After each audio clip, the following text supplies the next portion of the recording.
Menjelang pemilu, suasana kampung mulai ramai. Spanduk dan baliho calon pemimpin terpajang di mana-mana. Warga sibuk membicarakan siapa yang pantas dipilih.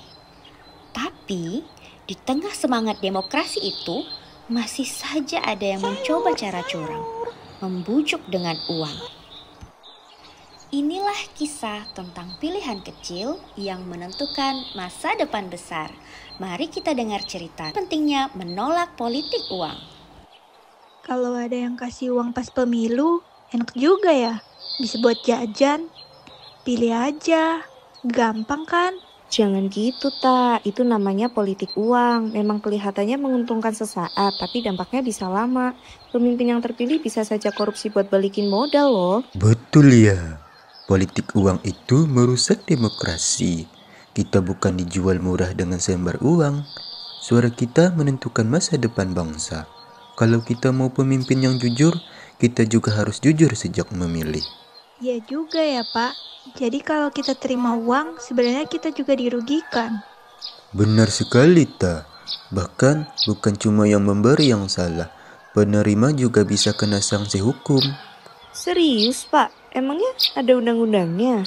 Tentu ada. Dalam Undang-Undang Nomor 7 Tahun 2017 tentang Pemilihan Umum dijelaskan bahwa Pasal 523 Ayat 1, setiap pelaksana, peserta dan atau tim kampanye yang menjanjikan atau memberikan uang atau materi untuk mempengaruhi pemilih dipidana dengan penjara paling lama 2 tahun dan denda paling banyak 24 juta rupiah. Pasal 523 Ayat 2. Setiap pemilih yang menerima pemberian sebagai dimaksud pada ayat 1 juga dapat dikenai sanksi pidana. Jadi, pemberi dan penerima sama-sama melanggar hukum. Wah, jadi nggak cuma salah moral, tapi juga bisa masuk pidana ya, Pak? Betul, makanya jangan tergoda. Lebih baik pilih dengan hati nurani. Setuju.